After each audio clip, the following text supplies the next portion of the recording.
Well, hello and welcome to another video. This is 2 of 7 reviewing, this time, the Canon EOS Rebel. This camera comes in 2 colours, the usual black and also a silver. There you go, see it a bit better there. Come out in 1990 as a 35mm film camera, only in black allegedly. And then in 2003 the first DSLR of that camera come out, which is obviously the Rebel DSLR, which is what this one is, the EOS 300D it was known as well as the Rebel. And I believe it was in America or Japan, I think it was known as the Kiss, but I'm not 100% sure of that one, but there you go. Bit of useless information for you. This obelisk or statue or whatever you want to call it is what I'm using as a basic photograph on each camera, and that's set up to be taken by the Rebel. That's not just me.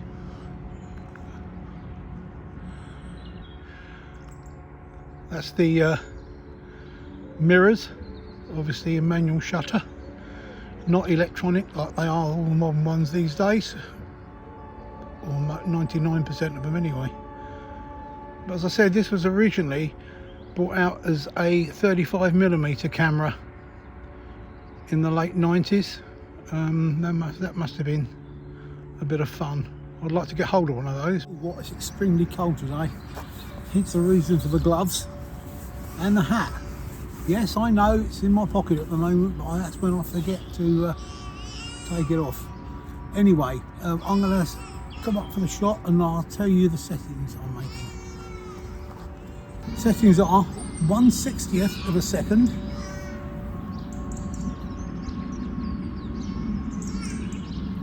f5.6,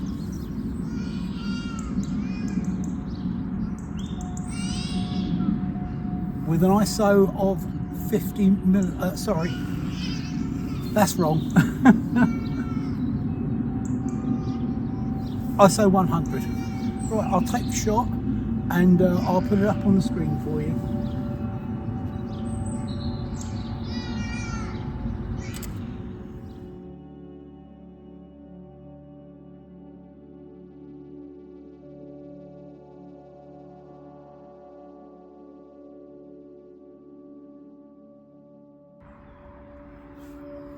As you can see, we have some steps. Very good.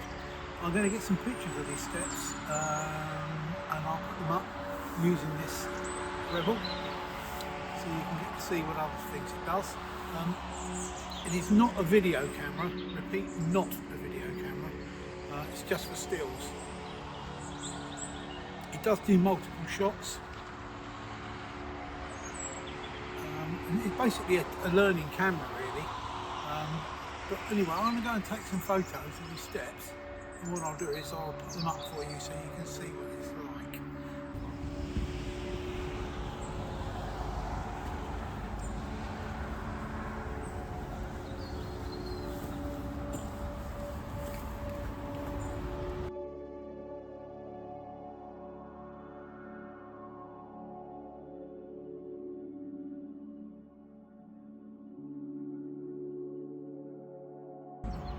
I know this has got nothing to do with the camera review.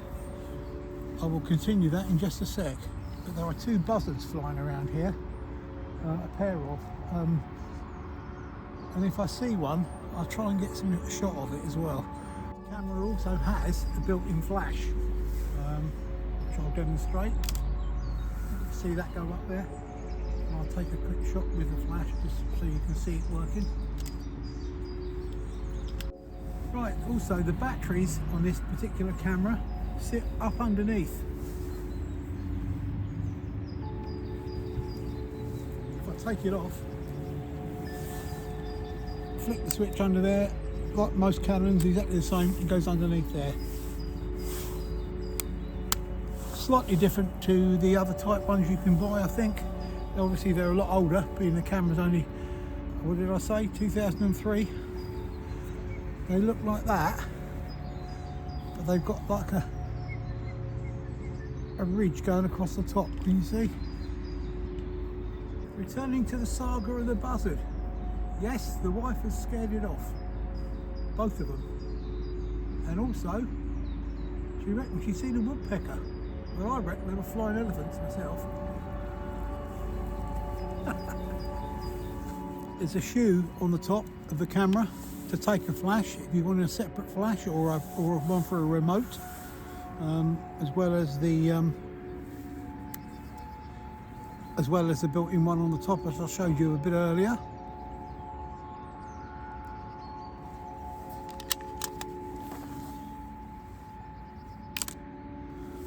And there you go. No, I won't set it off looking at that. This. It's got buttons around there. You've got your set button in the middle. The top one does ISO and white balance at the bottom. The others don't seem to do too much for some reason. I don't know why. Probably just me being an old fart as usual. And down here on the left, you've got your bin. You've got your view, your playback for your stills. Jump, that just moves it on. Information, and you've got your menu button at the top, which is like that. Your dial on your top, which gives you all your usual stuff. What else have we got? Shooting button is there, as normal, and your wheel at the top for moving your aperture or whatever you got it set to on there. And in there is your card. And the card you've got on this one is only one card, and it's a CF card.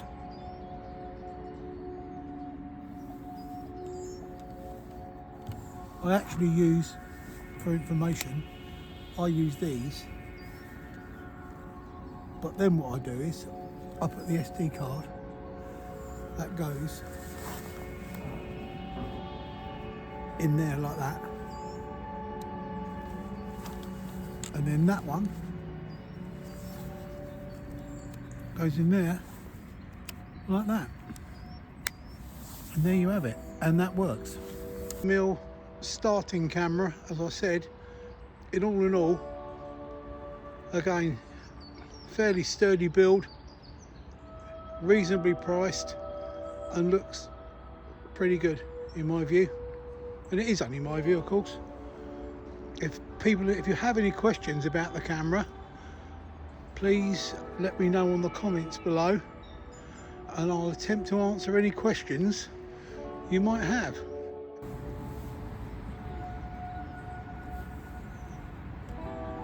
Right, this is a portrait shot of the tree.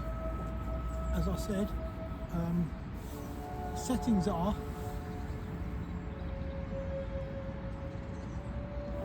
f7.1, 1/60th of a second, and ISO is 100. And I'll put this up if the shot's any good.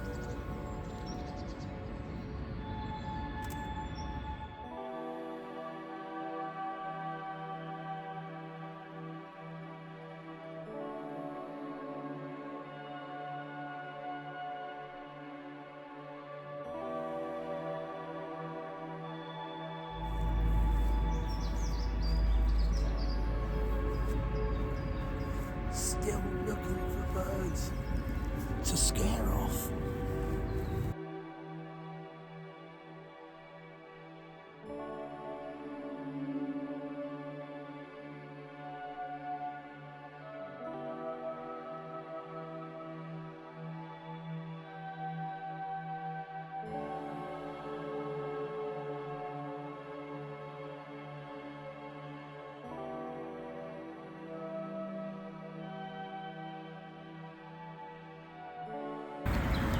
Right, well, thank you very much for watching me doing this review video of the Canon Rebel.